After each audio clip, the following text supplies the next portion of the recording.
We're going to go ahead and call our town board meeting to order for December the 7th, 8th? 7th, okay. 7th, regular town board meeting. Our Pledge of Allegiance tonight will be done by Commissioner Wunsch, and our chaplain commissioner is back, Larry Smith, and he will lead us in our invocation. All stand.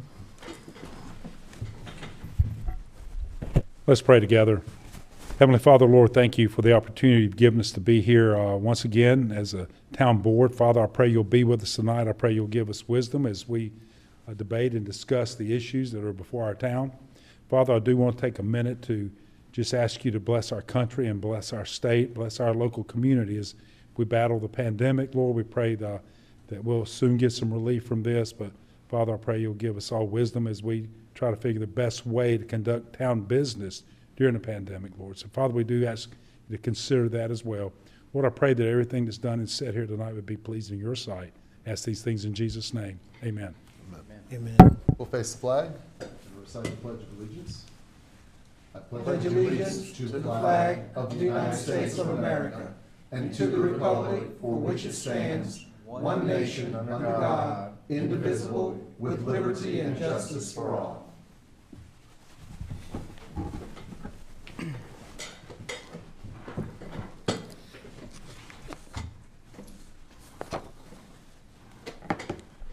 At this time, I will ask our town manager to review the meeting protocol for public participation as it relates to this virtual meeting.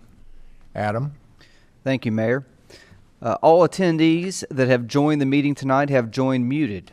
There is a public comment period near the beginning of the meeting, as well as 2 public hearings. Therefore, the time to address the town board regarding items that are not the subject of a public hearing is during the public comment section of the meeting.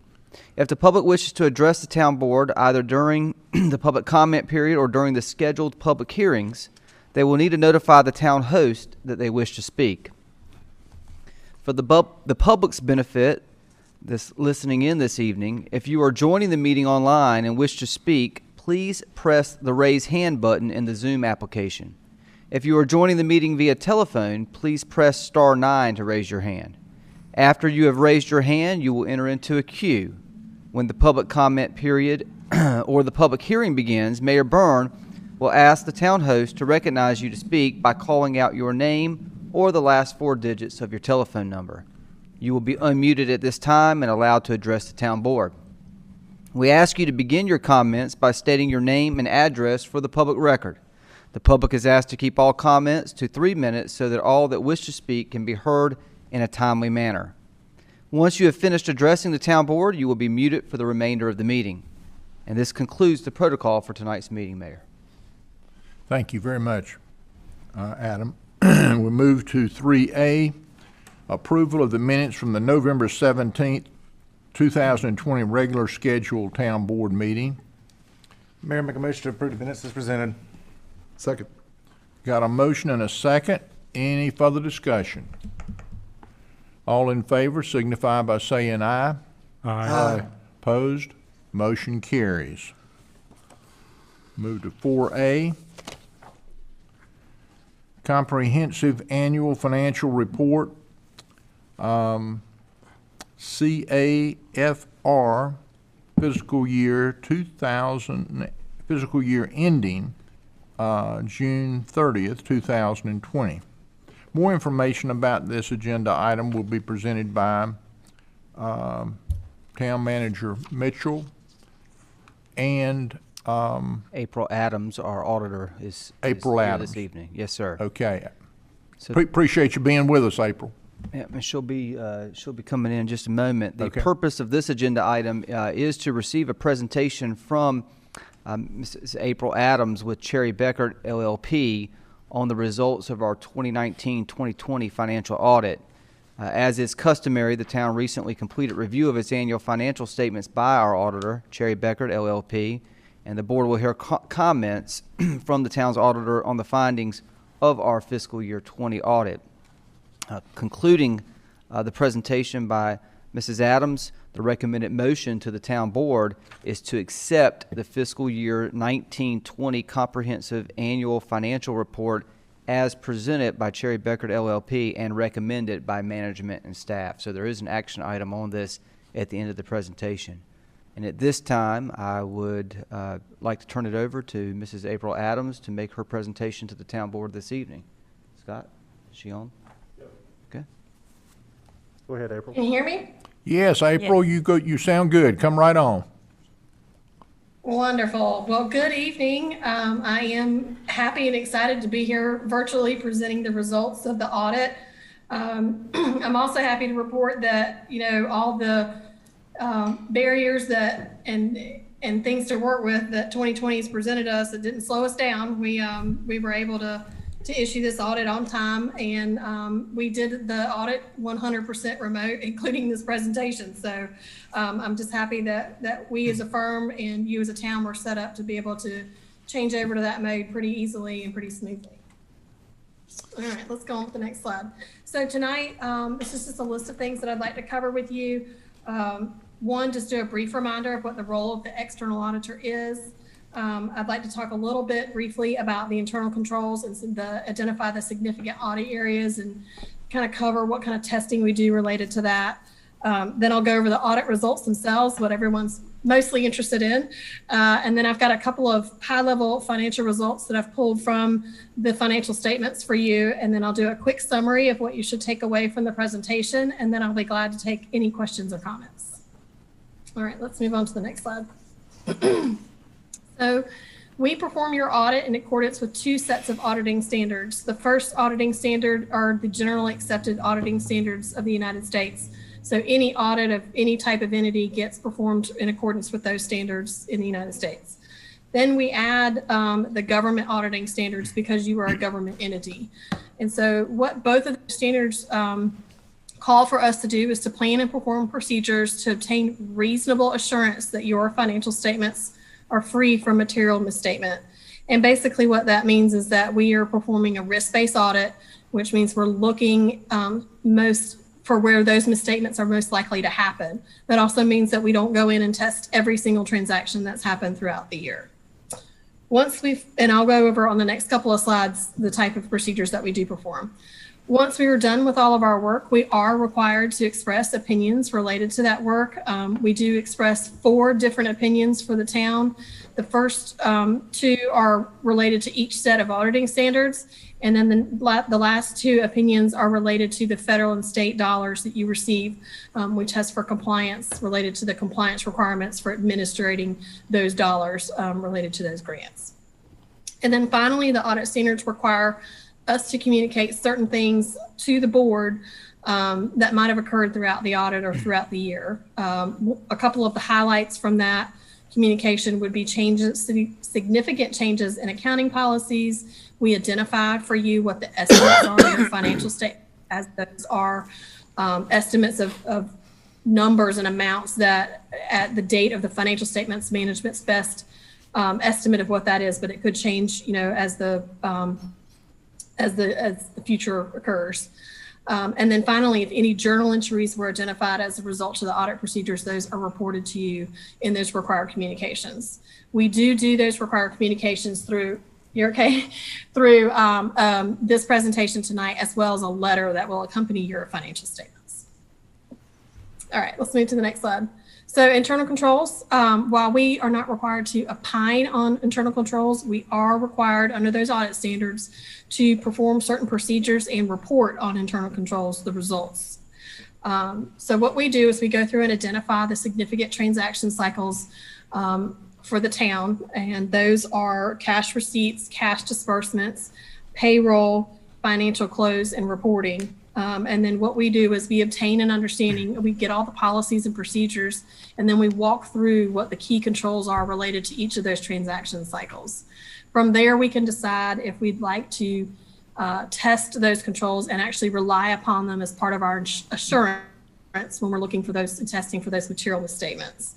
We do some testing and reliance upon your internal controls. We do it on a rotational basis, which means we test in 1 year and then we can rely upon it the next 2 years barring no significant change in the policy and procedures themselves.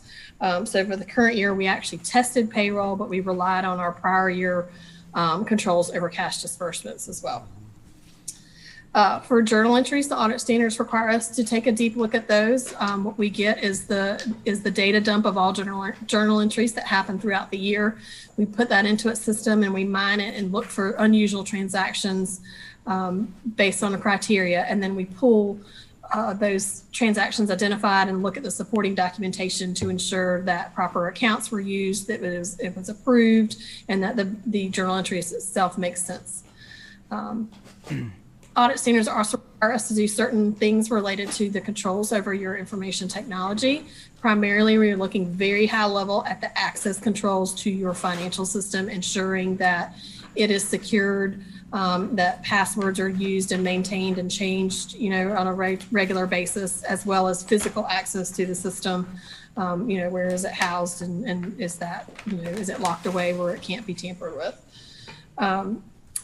Audit standards, so internal controls related to single audit. Again, single audit is the audit that we perform over the federal and state dollars that the town receives and expends and administers. So we have control testing that's required related to that over the administrative controls for those grants. So internal control testing is done there. All right, let's move on to the next slide.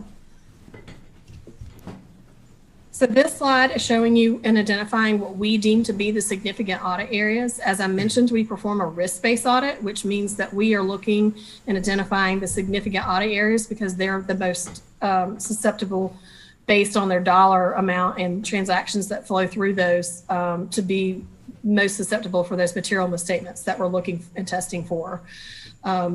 And this is where we spend the bulk of our time testing the town's financial statements. And we're doing that with substantive audit procedures, which consists of either confirming the balance with a third party.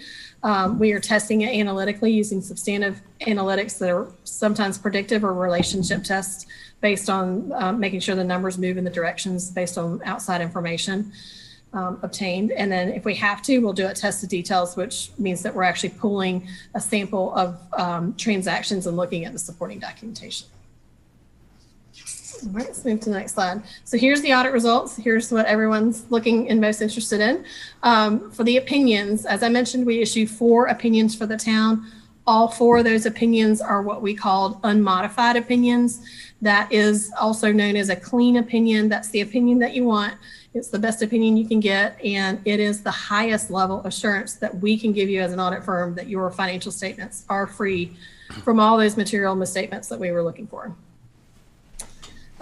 Also, the best results you can get for internal controls, all the procedures I just recently talked about, there were no significant deficiencies and no material weaknesses identified as a result of those procedures. And then single audit, this is, again, this federal and state dollars that you received. We identified major programs, and these are the programs that we detail tested for compliance. The highway planning and construction program, those are federal dollars. And then we tested the Parks and Recreation Trust Fund, which may be more commonly known to you as the grant funding you received for the Fleming Loop Park. And no findings were identified as a result of testing all of those compliance requirements.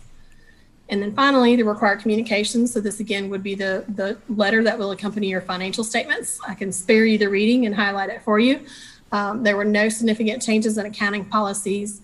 The estimates that exist in your balance sheet are your allowance for doubtful accounts, your depreciation because of the depreciable lives that you have estimated how long each capital asset, the depreciation should be recognized over, your fair value of the investments that you maintain, your accrued compensation, it's an estimate of how much vacation is left for your employees, the amount of the donated assets from developers, your other post-employment benefit, which is your health insurance for your retirees, your Elders and Leosa pensions, which are the pension plans for your employees as well as your law enforcement separation allowance, and then the deferred inflows and outflows related to those last 3 estimates exist on your balance sheet.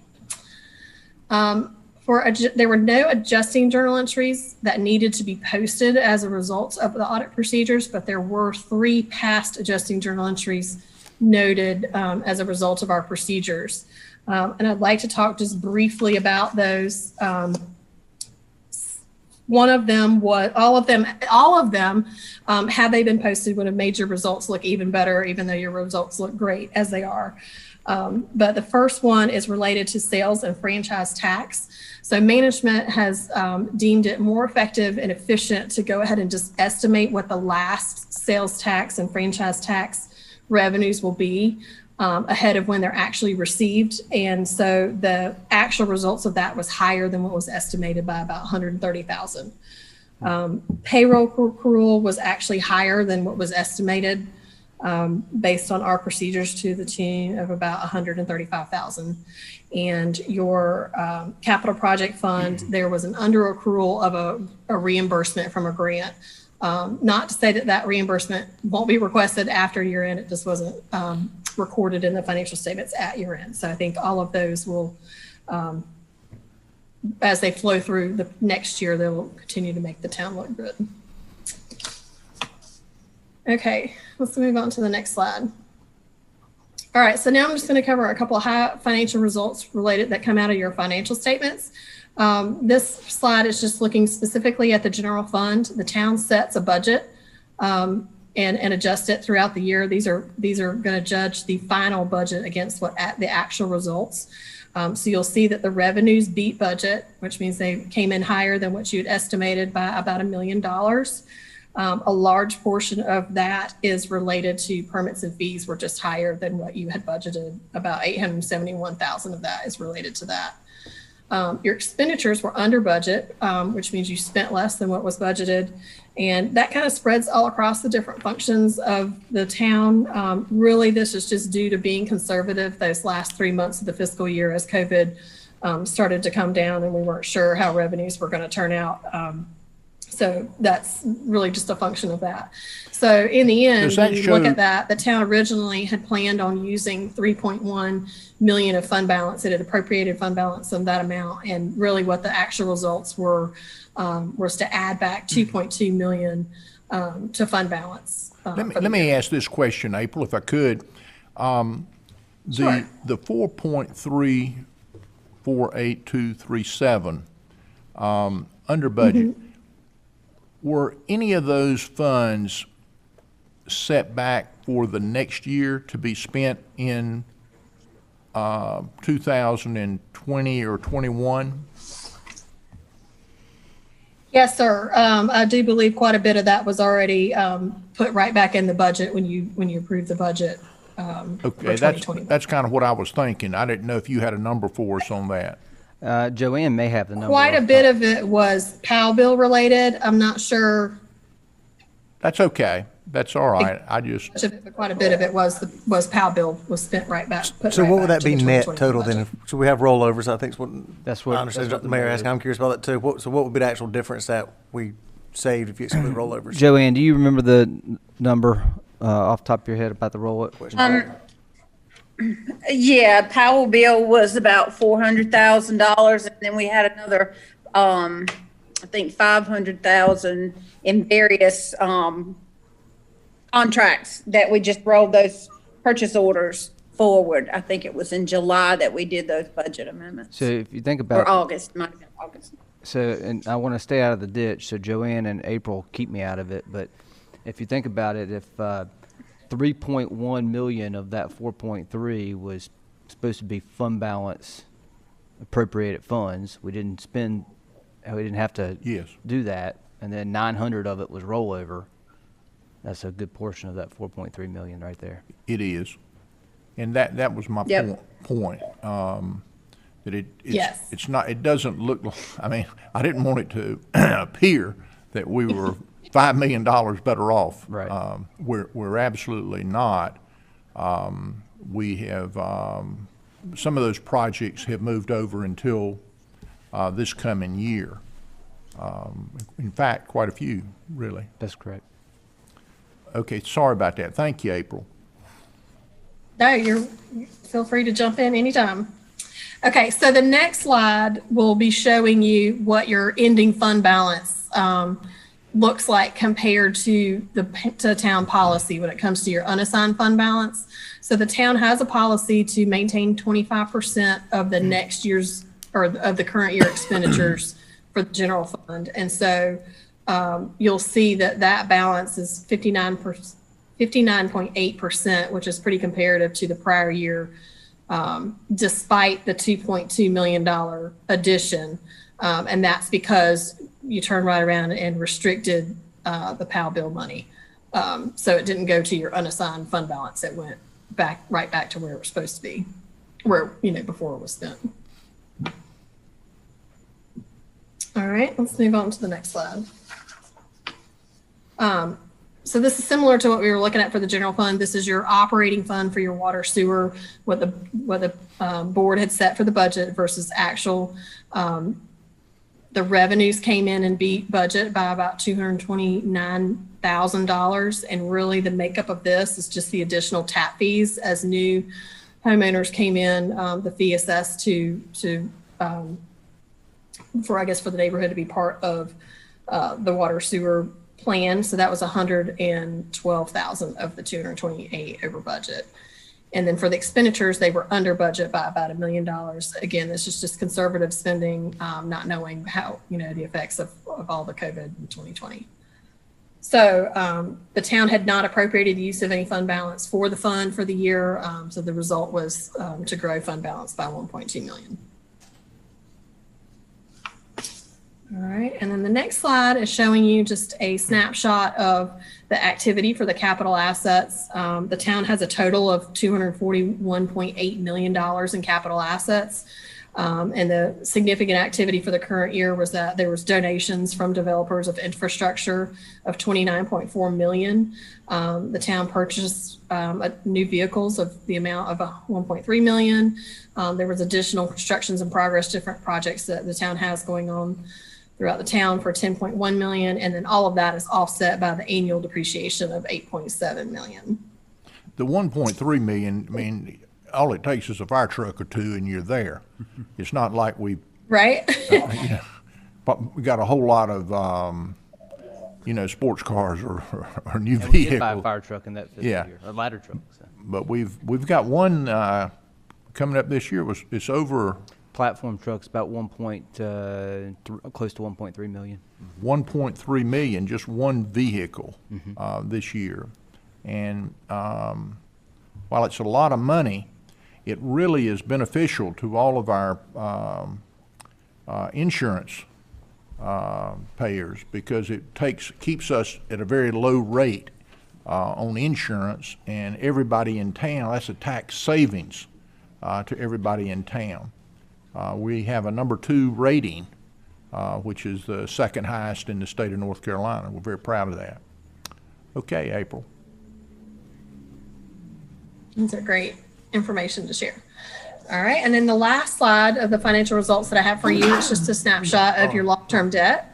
The town holds $92.8 million in debt, and you can see the breakdown of the types of debt there are. This does include the long-term obligations related to the retirement pension plans, the health insurance for the retirees, as well as their accumulated vacation pay. So no new debt was issued in the current year, and you guys were able to pay down $8.2 million of principal in the current year. And then we'll do the summary. So what you should take away from the presentation, the town received clean opinions. All 4 of them were clean. We talked about the journal entries that were identified in the audit. They're just past adjusted journal entries, which means that they were enough of a dollar amount that we felt we needed to make the board aware of them, but they were not enough to make the actual adjustment related to them. And then good internal controls through that review, no significant deficiencies. And again, we got full cooperation from management. It was an interesting year. Every year seems to have its different challenges, but this year was, just trying to figure out how to get it all done remotely and keep everybody safe. So we just really appreciate the extra effort of getting us the information and all the requests that we asked in some form. So we appreciate that. I would like to thank you very much for this excellent report, and also acknowledge Finance Finance Director Crabtree's support in this process, because this is, you know, all new because you did 100% remote, which is much different than in years past. But the technology that we have today is actually, you know, it's better to do it that way. We actually get a better report card, so to speak, by doing it through the remote process. And maybe we get a savings in our audit bill too. I'm not sure. I I tell you one thing, I definitely enjoyed. I stirred up Go a ahead, little bit Jimmy. of conversation. I doubt their work changed, their workload. We loaded it to them in a different way. All I was right. going to say, I just enjoyed to get out in the cold weather to come down there to present tonight. So. Yes. Thank you very much. And Adam, do you want to make a comment or? No, Mayor, I think you said it. The only thing I just wanted to add or to piggyback off what you said, Mayor, was that Joanne Crabtree, our finance director, Nicole Stevens, our assistant finance director, and really the entire finance department team did an excellent job in being responsive and getting the information in a timely manner to April and her team so that we could stay on schedule. Every year, first meeting in December, we're presenting the audit results to the board. And in the face of a pandemic, we were able to still provide you this report this evening. Plus do all their other work. Plus do all the other work. That's exactly right. So I just want to acknowledge publicly our staff as well as April and her team. It was a collaborative effort, and I think everyone worked very well together. And you know, I'm proud of the financial report. For I think 5 years now, 6 maybe. Joanne, you would know, but we've received the Certificate of Excellence in Financial Reporting. 6 years. 6 years. Wow. The Government Finance Officers Association. That is the pinnacle recognition that you can receive in municipal government for your financial statements. And our organization is operating in a very professional manner that I think the community can be proud of and can feel confident in. So, And maintaining our triple bond rating and that's everything. exactly right. Absolutely. Yes, sir. So there is a motion that is recommended to the town board tonight, which is to accept the fiscal year 1920 comprehensive annual financial report as presented by Cherry Beckert LLP and recommended by management and staff. I'll certainly entertain that motion. Mayor, so moved. Second. Got a motion and a second. Any further discussion? All in favor signify by saying aye. Aye. Opposed? Motion carries.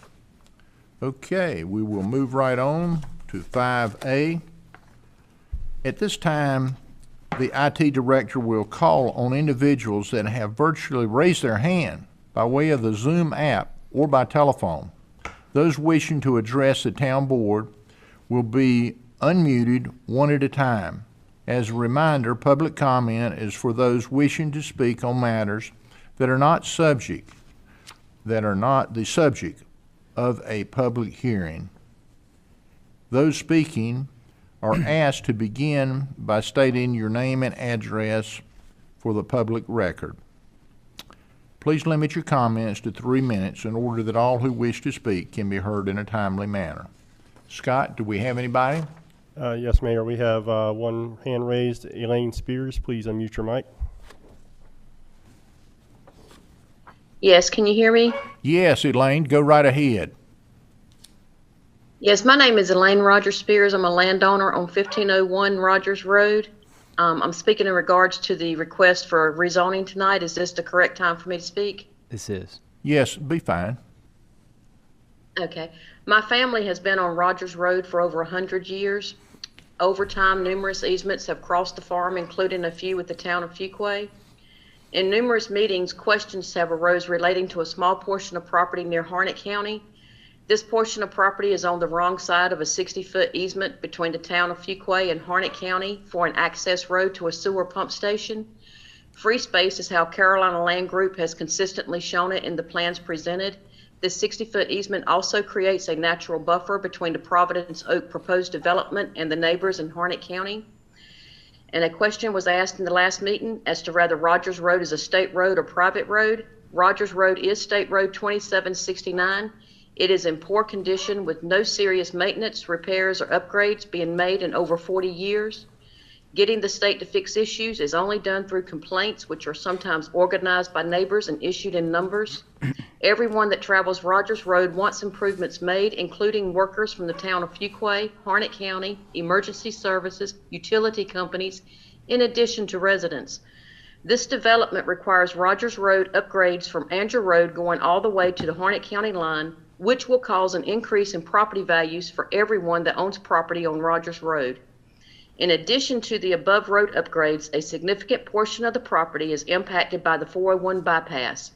It is no secret that neither the state of North Carolina nor the town of Fuquay can afford to build this bypass. It is a tremendous undertaking financially. Connecting developments as they are created is the most cost-effective way for this much-needed highway to become a reality. We should remember that the developer is paying full price for this land acquisition of a large portion of property that is going more for the future of the town than for the proposed development. I mention this only because with a large portion of property being set aside for the bypass and the upgrades to Rogers Road, this is requiring more road work that is not directly for the development than is normal in this area.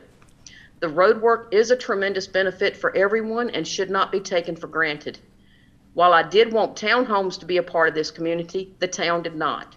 This was the only real concern in the last meeting. The amended plan shows that townhomes have been removed and has been approved by the planning staff on the way here, asking for approval by the town board. In every respect, I believe that the Providence Oak proposed development is comparable to other developments in this immediate area. With a large pond, walking trail, pool, and much more, Providence Oak is obviously an advancement to the community and immediate area. With all the requirements being met, I hope the town will approve the current plan that is now before you. I am available to answer any questions that the board may have regarding this property. Thank you. Thank you very much, Elaine. Scott, do you have someone else? No other hands raised, Mayor. Okay. We will go ahead and move on to 6A. Items tabled from previous meetings. Zoning map amendment and land use plan amendment. Carolina Land Group LLC, 1408, 1409, 1420, 1501, 1520, 1524, O&O Rogers Road, REZ 2020-14. More information about this agenda item will be presented by Town Manager Mitchell. Thank you, Mayor. The purpose of this agenda item is to consider a requested zoning map amendment for a total of 105.41 acres located on Rogers Road. The address is previously stated for the record by the mayor. I am submitting this agenda abstract and supporting documents into the official record of the town. The requested zoning map amendment is to rezone the properties from residential agricultural RA zoning district to the residential medium density conditional zoning district, and the corresponding land use plan amendment from small lot residential, large lot residential, and mixed density residential to all small lot residential and mixed density residential. The subject properties are located in the town's extraterritorial jurisdiction, or ETJ. These properties are currently a mix of uses, primarily farmland, forested, and a few single-family homes with their associated buildings. The petitioner has requested a number of use conditions be made applicable to the subject properties. I'm going to review those with you right now. The first is that vinyl siding is not permitted. Vinyl windows, decorative elements, and trim is permitted. As it relates to anti-monotony, no unit shall be constructed with an exterior elevation or color palette identical to the unit on either side or directly across the street. As it pertains to right-of-way visibility, any side or rear facade visible from an existing or proposed public right-of-way shall have a covered or enclosed porch and or decorative trim or shutters around all windows. As it pertains to facade treatment, there shall be a minimum of a 24-inch of masonry material at the base along the front facade and surrounding entryway, including an overall 25% minimum masonry. A minimum of 50% of all the homes shall include this 25% minimum masonry. Each facade shall include shutters. The color of masonry and siding will vary from home to home per plan. As it pertains to garage doors shall contain windows, decorative details, and or carriage style adornments. Each home shall have a minimum of a 2-car garage. As it pertains to glazing, each unit shall have a front door with a minimum of 25% glazing or transom and or door side lights. Each home shall have a covered entryway.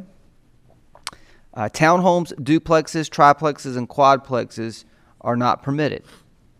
A 20-foot Type B perimeter buffer shall be provided for the entire development. The developer will strive to maintain the existing vegetation in the open space areas.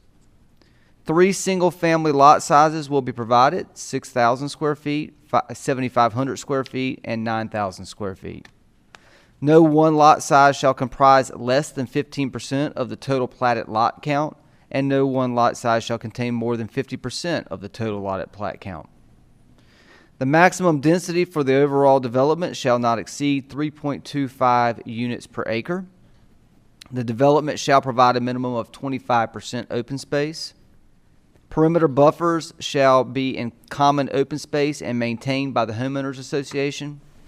The development shall provide a minimum of 3 pocket parks. Pocket parks will be sodded and include a use consisting of one or more of the following: flower gardens, cornhole or lawn games, vegetable gardens, exercise, circuit, or other use approved by the Town of Fuquay-Varina Planning Department.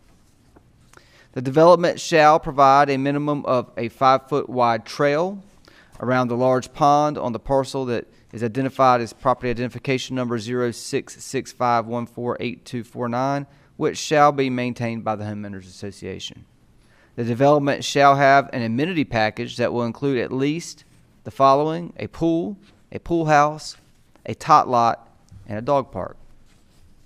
And finally, as a condition, Rogers Road shall be paved to town standards from the intersection of Andrew Road and then west and south to the Harnett County line.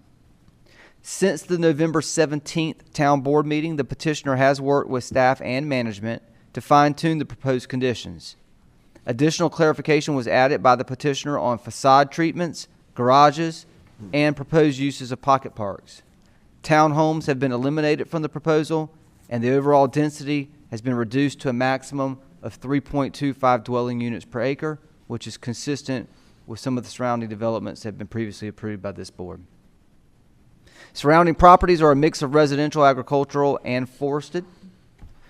As it pertains to the land use plan, although the requested zoning district is not consistent with one of the 3 2035 land use plan classifications, the petitioner has included a land use plan amendment with this zoning map petition. And so there is one lot that is not consistent with, and it is, just for everybody's, nope, that's not it. It is that one right there, that small lot. Can you see that on your screen? Yep. Where I drew the arrow?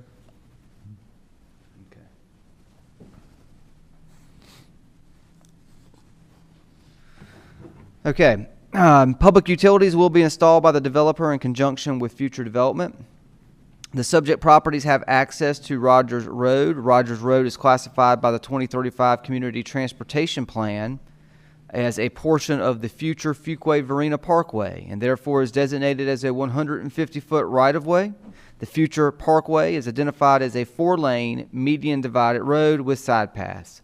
Rogers Road is currently a 2-lane unimproved roadway. The Community Transportation Plan indicates that this portion of the future Fuquay-Varina Parkway crosses 4 of the subject properties and totals approximately 2,621 feet in length across those properties. Future development of the subject properties will require the dedication of the 150-foot right-of-way and construction of 2 lanes and side paths of this section of the roadway. Additionally, the community transportation plan shows a future collector street on the subject properties from Anderson Wood Drive to the future Fuquay-Varina Parkway. The petitioner did hold a neighborhood meeting on August 17th via the Zoom application, and the meeting report was provided in your agenda materials. The land use plan classification of small lot residential and mixed density residential are compatible with the proposed zoning districts, but the large lot residential is not due to density requirements. Therefore, the petitioner has proposed a land use plan amendment from large lot residential to small lot residential on that small parcel I previously identified a moment ago. This amendment supports the land use plan's recommendation of investing in existing growth areas, and additionally, the amendment supports the land use plan recommendation of providing mixed housing and diversity. The land use plan amendment, if approved, would allow for the site to be developed more consistently and appropriately as it relates to the proposed use. Management and staff are recommending approval of the proposed zoning map amendment with the corresponding land use plan amendment as it is reasonable for the following reasons. First, although the requested zoning map amendment is not consistent with the 2035 Community Vision Land Use Plan classification of large lot residential on that small parcel I previously identified, the petitioner has opted to request a change to the land use plan on that property to small lot residential, which is more appropriate to the surrounding use, proposed use, and location. Second, the requested zoning map amendment is consistent with the 2035 Community Vision Land Use Plan recommendation of investing in existing growth areas and providing mixed housing and diversity. And finally, the requested zoning map amendment would better conform to the surrounding uses and provide the ability to develop the property for its proposed use. At the November 17th Town Board meeting, the Town Board voted to table consideration of this zoning map amendment, REZ 2020-14, and the land use plan amendment to tonight's meeting. Since the November 17th meeting, town staff have had further dialogue with the petitioner with regards to the form of development, and the proposed conditions have been updated. The recommendation to the town board this evening is by motion to approve REZ 2020-14 as zoning map amendment at the addresses previously stated by the mayor for the public record, from the residential agricultural RA zoning district to the residential medium density conditional zoning district, and the corresponding land use plan amendment from small lot residential, large lot residential, and mixed density residential to all small lot residential and mixed density residential. And I'm happy to answer any questions the board might have. I would remind you that the public hearing was closed at our last meeting, so there is no public hearing on this item tonight. Is there any discussion by the board? And if not, I would certainly entertain a motion to go with staff's recommendation. Mayor Byrne, I make a motion that we approve our EZ 2020-14 zoning map amendment at the addresses noted, earlier noted by the mayor as presented and recommended. Second. Got a motion and a second. Any further discussion? All in favor signify by saying aye. Aye. Opposed? Motion carries. Thank you very much. Thank you. Okay, we move to item 7A. Public hearings are a time for the petitioner to present his or her request and for the public to give input and to voice their favor or opposition to the request. If you wish to speak, please raise your hand by way of the Zoom app or Zoom telephone so that you may be called on to address the town board. Once you are invited to address the town board, please begin by stating your name and address for the record. Town Code Amendment, Town of Fuquay-Varina, Land Development Ordinance, LDO Amendment Number 12-CTA 2020-06. More information will be presented by Adam. Thank you, Mayor. The purpose of this agenda item is to consider a proposed text amendment to the Town Code of Ordinances, Part 9, Land Development Ordinance, Amendment Number 12, that addresses several areas for improvement, and I am submitting this agenda abstract and supporting documents into the official record of the town. Town staff and the community have gained significant experience using the Land Development Ordinance since its adoption in December of 2016, and a better understanding of its intent and proper function. As a result, this amendment seeks to harness that experience in the form of clarifications and technical corrections to the Land Development Ordinance's language. The proposed changes are as follows. In Section 1, Article F, the term townhomes has been replaced with the term townhouses in this section for terminology continuity. In all other instances throughout the Land Development Ordinance, the term townhouse is used in reference to townhome-style development. Additionally, in this section and article, the multifamily development separation standard has been increased from 1,500 feet to 3,000 feet. Exemptions based on zoning districts have been removed to ensure compliance across all zoning districts. These revisions are in response to expressed citizen concern about increased development density, specific to multifamily developments, traffic congestion, and the perception that the town has become a magnet for garden-style apartment developments. Regarding multifamily developments in form-based zoning districts, the town's vision for multifamily development projects includes vertical mixed-use development projects and uses that consist of non-residential uses on the first floor with residential uses above. While form-based and mixed-use developments allow for higher residential densities than other residential zoning districts, it is the goal to challenge developers to meet the form-based code's intent and propose commercial villages and mixed-use neighborhoods as the land use plan designates. The integration of vertical mixed-use development aims to enhance the walkability between residential, workplaces, and other amenities. Vertical mixed-use development also encourages an internalized roadway and multimodal network that focuses on connecting each building to enhance the landscaping, the lighting, and the connection to outdoor amenity elements of this urban-style type of development. The revised amendment will preserve our corridors and major thoroughfares from a repeated pattern of multifamily developments that the town is presently experiencing, while challenging developers to propose integrated developments and uses that are innovative and create a unique image and identity for Fuquay-Varina. I just want to stress that last statement. Additionally, in this article and section of the Code Amendment, manufactured home parks, as allowed by special use permit in the residential low-density zoning district, have been struck from the permitted use table to match manufactured home subdivision standards. Manufactured home parks are still permitted by special use permit in the residential agricultural zoning district. As well, in this section, the manufactured home park section has undergone a complete rewrite and overall clarification to better match the manufactured home subdivision standards.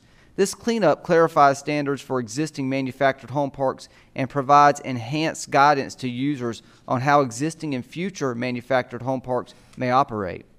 Architectural standards and roadway improvement requirements have been added, and provisions for how existing manufactured home parks may continue, expand, replace, and dismantle units. And finally, in Section 1, Article F, a grammatical cleanup of this section in its entirety was also included. In Section 2, Article G, clarification has been added to this section on where required buffer plantings should be located when a fence is installed at the same time as the buffer plantings.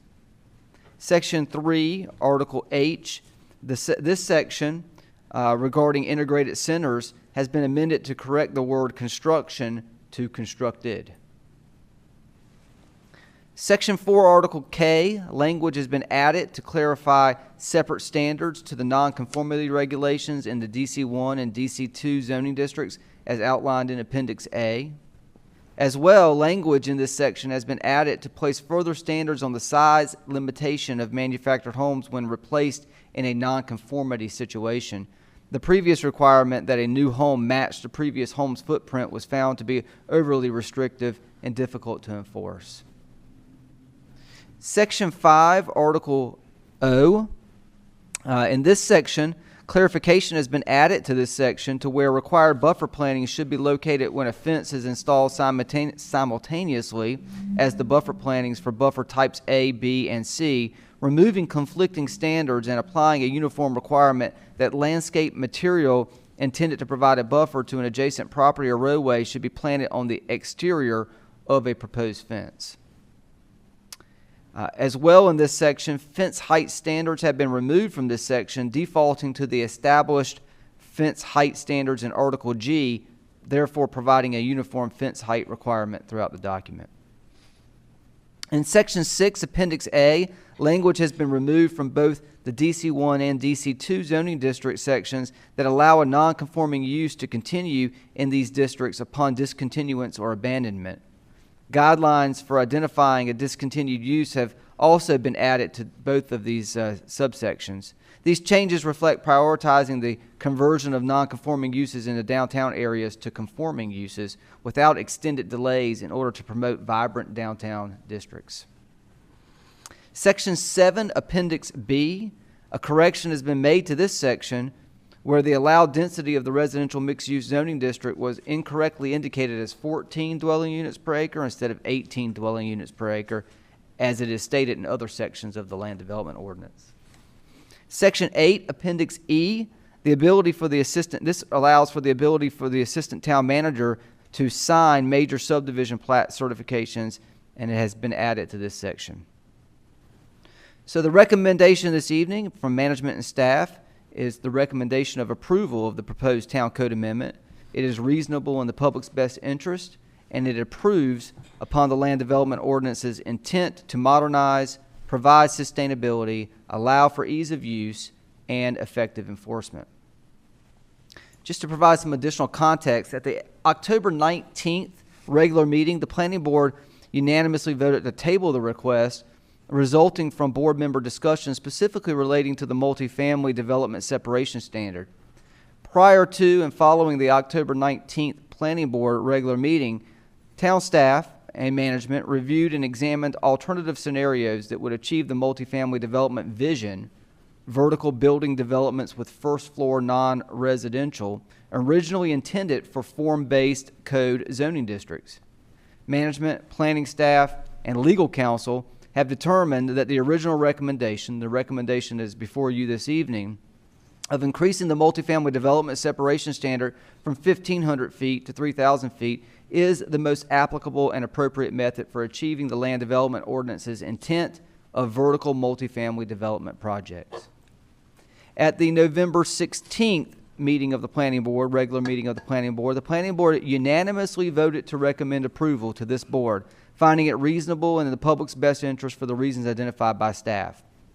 Additionally, the Planning Board has recommended that staff continue to explore additional methods to ensure high-quality development is being proposed, but they themselves at the meeting on November 16th could not offer a better solution during their meeting.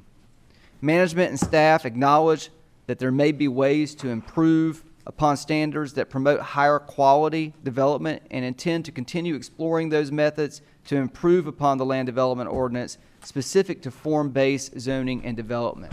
And I think we've demonstrated with this being the 12th amendment to the Land Development Ordinance since December of 2016 that we're continually, management and staff are continually evaluating opportunities to evolve our Land Development Ordinance that best serve this community.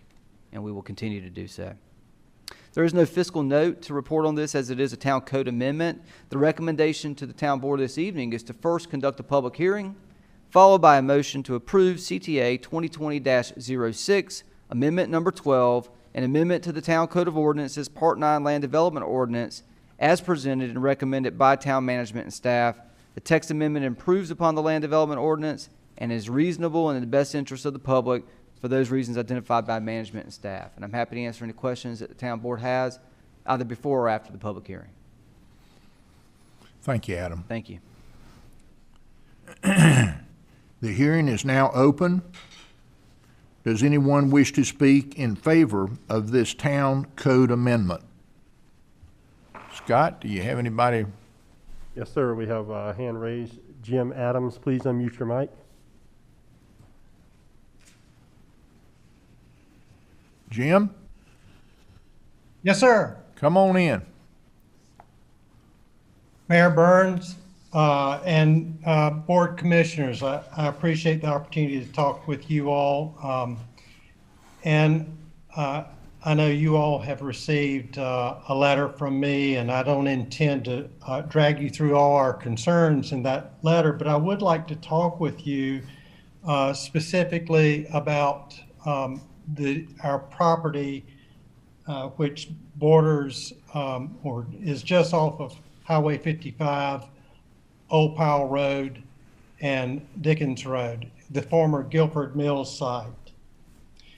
That property is in a commercial village district, which is requires form-based development. It also requires 3 different mixed-use districts: the residential mixed use, neighborhood mixed use, and urban mixed use. The 2 of these districts allow for apartment development or apartments. However, we'd have to have, based on this amendment, commercial use on the first level of each apartment building. And our calculation is that that would mean approximately 120,000 square feet for the apartment community that we were hopeful to have in the neighborhood mixed-use district. That's in addition to commercial development that would occur in the urban mixed-use development. As you all know, retail has been harmed by the bricks and mortar retail has been harmed by internet sales.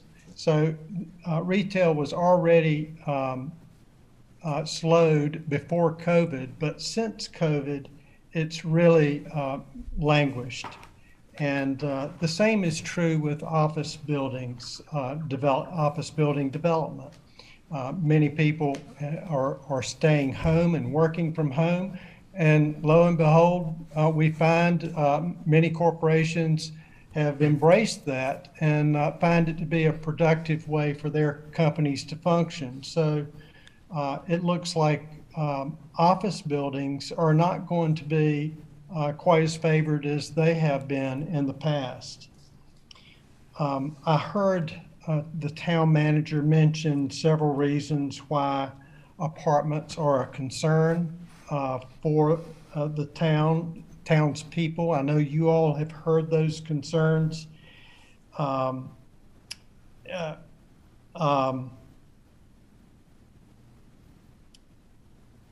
But we believe that there are ways to get around the concerns. Certainly, I know traffic was one of those concerns, and traffic studies indicate that apartments are not the traffic generators that commercial uses are.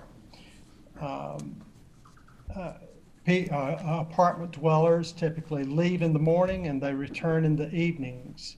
I've mentioned in my letter how important on-site apartments are for form-based developments, mixed-use developments. These people leave their apartments, they go down, they find their coffee within walking distance, they go to a restaurant that's nearby, they go to their bakery, their pet groomer, whatever, in that area. They're not driving 1 or 2 miles to go to those retail establishments. Jim, you bounced over your 3 minutes a little bit. You bounced over. Sorry? You bounced over your 3 minutes a little bit. With I'm the. sorry. That's okay. If you can kind of, wrap it up here in just a minute, be good. Well, the wrap up is that we're not asking to throw the amendment out, but mixed use really depends on apartment development. And I understand that we're able to do apartment development with commercial underneath, but that is just not going to happen in the near term, and we don't want to see this property continue to sit vacant as it has for over a decade. We would like to see mixed-use development or the mixed-use zones to continue to be exempt from the separation piece of the amendment. Okay. Thanks so much for letting me speak. Yes, sir. Thank you, Jim. Appreciate you calling in. Scott, Yes, sir. you have anybody else, Scott? No, sir. Okay. Does anyone else wish to speak on the opposition to this town code amendment? Anybody, Scott? I see no hands raised, Mayor. Okay. We just had one just raised. Okay. All right. Katie Hamilton, please unmute your mic. Katie? Hi, this is Katie Hamilton. Okay. Hi, this is Katie Hamilton. Hi.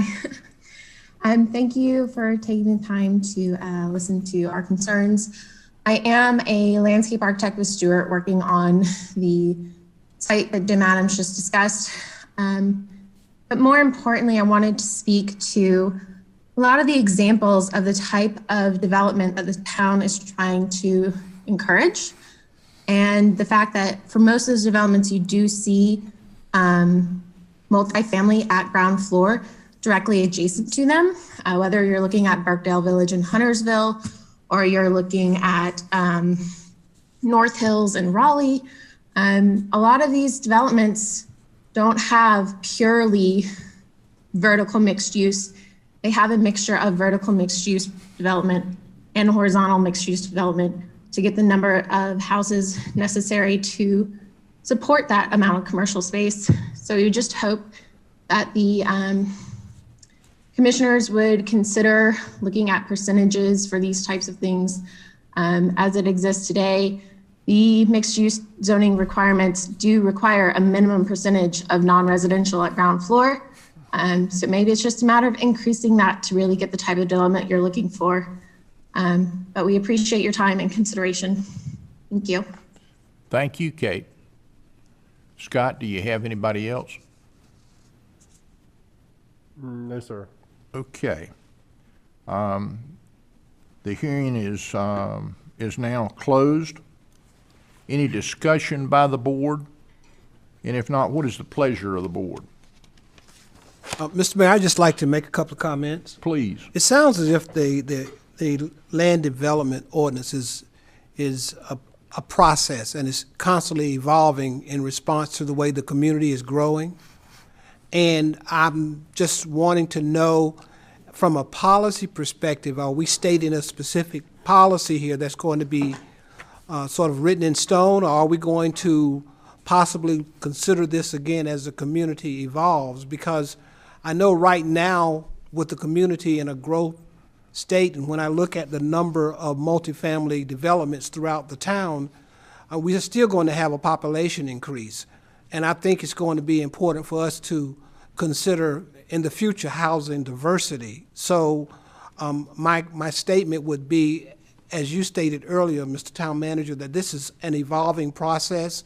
So this is not necessarily cut in stone, that in the future we may want to come back and look at this again and respond to the current considerations at that time or responses from the citizens at that time. Is that a yeah, good, I mean, I think that's how we've been treating the LDO since its adoption in 2016. This is the 12th amendment that's being proposed to the town board. So it's been evolving for the last 4 years now, and I don't see a scenario where it stops, where it would stop evolving. I think we'll continue to look forward. Planning board at their meeting recognized that in the future.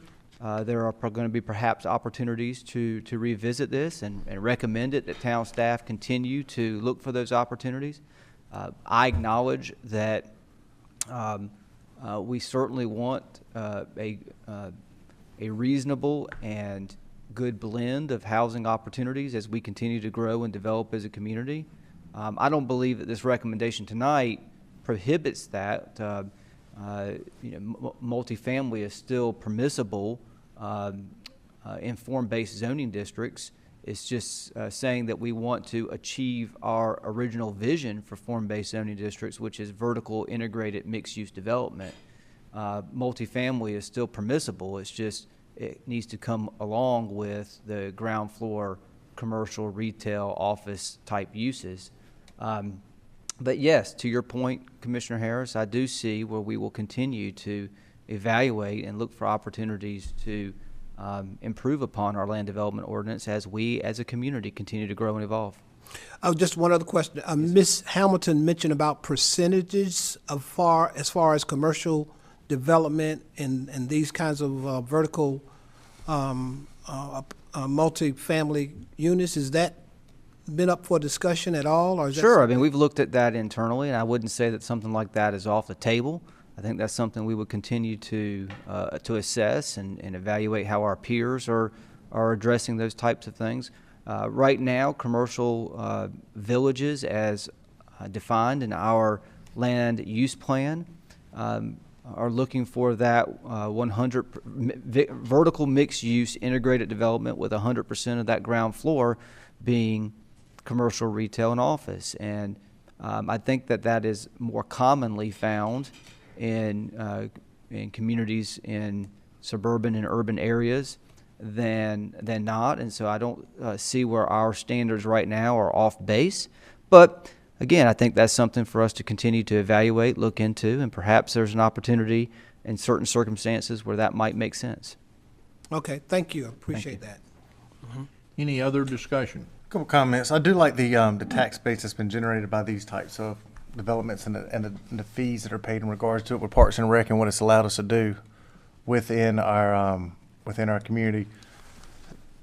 And so there are places and times for this.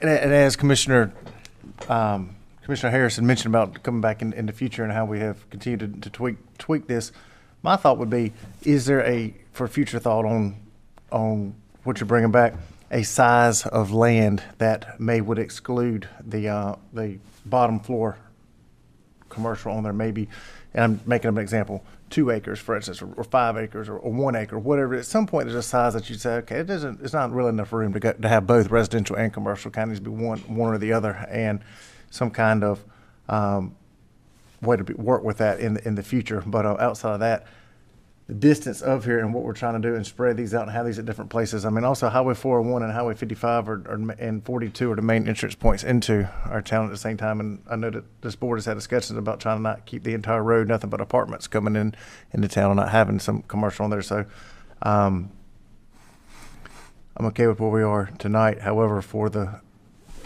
future, as Commissioner Harris mentioned about bringing back in my conversation of how management about bringing it back, I think there's some points I'd like to see in the future on there. Sure.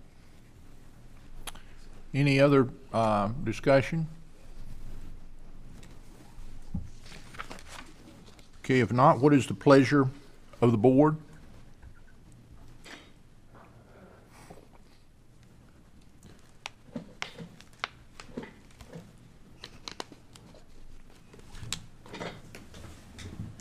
Mr. Mayor, I would, if there's no other discussion at this time, I'd motion to approve CTA 2020-06 Amendment Number 12, an amendment to the Town Code of Ordinances, Part 9 Land Development Ordinance. As presented and recommended by town management and staff, the text amendment improves upon the Land Development Ordinance and is reasonable and in the best interest of the public for the reasons identified by management and staff. Okay, we have a motion. I'll second. Got a motion and a second. Any further discussion? Okay, all in favor signify by saying aye. Aye. Opposed? Motion carries. Okay. We move on to 7B.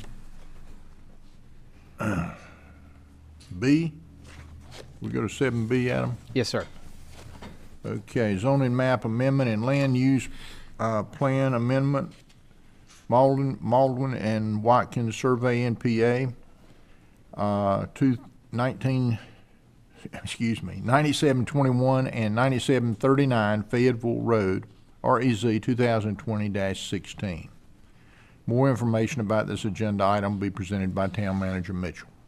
Thank you, Mayor. The purpose of this agenda item is to consider a requested zoning map amendment for a total of 3.005 acres located at 9721 and 9739 Fayetteville Road, or US 401, from the Office and Institutional Zoning District to the General Commercial Conditional Zoning District, and a corresponding land use plan amendment from Civic and Institutional to Highway Commercial.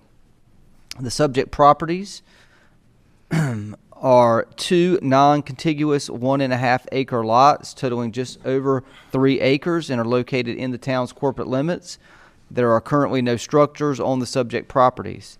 The petitioner is requesting the following conditions be made applicable to the use of the subject property, and they are that these that I'm about to mention are the only uses that shall be permitted: mixed-use development, conference center, banquet hall, cultural adaptive use, community service, daycare accessory, daycare commercial, school, trade, vocational, bank, credit union, medical offices, ambulatory health care, medical support facilities, park facilities, open and civic space, greenways, parking lot, places of worship temporary, broadcasting station, radio, small wireless facilities, telecommunication facilities and services, restaurants, restaurants mobile, office, business, professional, indoor recreation, outdoor recreation, retail sales and services,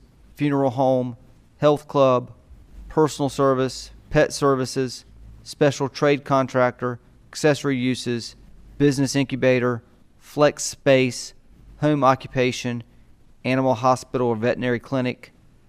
And those conclude the uses that would be allowed as permitted uses. So there are some that in the highway commercial that they are excluding from being allowed as permitted uses. So no other uses will be permitted. Some of the uses that I listed have been retained for potential future expansion of the subject properties, although they are not currently permissible due to the existing lot size restrictions.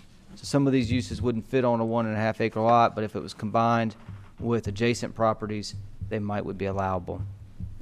Surrounding properties are a mix of light industrial and office and institutional uses. The 2035 Community Vision Land Use Plan calls for civic and institutional classification at the subject properties, and although the requested zoning district is not consistent with the 2035 Land Use Plan classification, the petitioner has included a land use plan amendment as part of the zoning map petition. Town water and sewer utilities are available to serve the subject properties. The subject properties have access and are located along Fayetteville Road, US Highway 401, which is classified as a 300-foot right-of-way by the 2035 Community Transportation Plan. The street is identified as a 6-lane median divided road with sidewalk and side path. It is currently a 4-lane median divided road. The petitioner held a neighborhood meeting on September 28th of this year at 1301 Broad Street, and the meeting report was provided in your agenda materials. The requested zoning district, again, is not consistent with the 2035 land use plan classification. However, the land use classification of highway commercial, as proposed, is more appropriate for the location and eventual use. This amendment supports the land use plan's recommendation of investing in existing growth areas, and as such, the requested land use plan amendment is consistent with the 2035 land use plan and its vision. The land use plan amendment, if approved, would allow for the site to be developed more consistently and appropriately as it relates to the proposed use and surrounding area. Management and staff are recommending approval of the proposed zoning map amendment with the corresponding land use plan amendment, as it is consistent with the 2035 Community Vision Land Use Plan and reasonable and in the best interest of the public for a number of reasons. First, since the requested zoning map amendment is not consistent with the 2035 land use plan classification of civic and institutional, the petitioner has opted to request a change of the land use plan classification to highway commercial, which is more appropriate to the surrounding use and the potential use and the location. Second, the requested zoning map amendment is consistent with the 2035 Community Vision Land Use Plan recommendation of investing in existing growth areas. And third, the conditions proposed by the petitioner effectively limit future development so that it is compatible with the surrounding areas. At the November 16th regular meeting of the Planning Board voted unanimously to recommend approval, finding it reasonable and in the best interest of the public for the reasons I've identified this evening. There's no fiscal note, as this is a zoning map amendment and land use plan amendment item. The recommendation to the town board this evening is to conduct a public hearing, followed by a motion to approve REZ 2020-16, a zoning map amendment at 9721 and 9739 Fayetteville Road from the Office and Institutional Zoning District to the General Commercial Conditional Zoning District, and the corresponding land use plan amendment from Civic and Institutional to Highway Commercial. The proposed zoning map amendment with corresponding land use plan amendment is consistent with the 2035 Community Vision Land Use Plan, and both are reasonable in the best interest of the public for those reasons I've identified this evening. I am submitting the agenda abstract and supporting documents into the official record of the town, and I'm happy to answer any questions that the town board has either before or after the public hearing. I think we're good, Adam. Thank you. The hearing is now open. Does anyone wish to speak in favor of this zoning map amendment? Yes, sir, Mayor. We have a phone caller, phone number ending in 6587. Please unmute. Please come on and state your name and address for the record. Phone number ending in 6587. Please unmute your phone.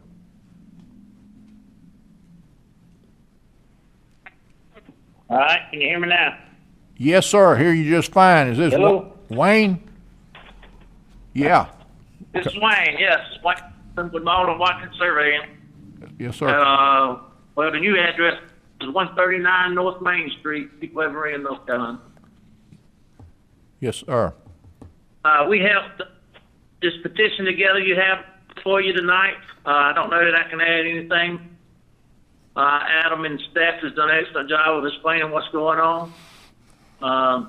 The list of uses we went through at the neighborhood meeting, I sat down with the people at the meeting. We went through the entire list and marked out anything that anyone did not want next to them. So we feel that this is just reason why rezoning. If you have any questions, I'll be glad to try to answer them. I think we're good, Wayne. But thank you very much for All right. working with them. You're welcome. Scott, do you have anybody else wishing to address the board? No, sir. No other hands are raised. Okay, we move right on. Does anyone wish to speak in opposition to this zoning map amendment? Scott, you have anybody? I see no hands raised, Mayor. Okay, thank you. The hearing is now closed. Is there any discussion by the board? And if not, what is the pleasure of the board?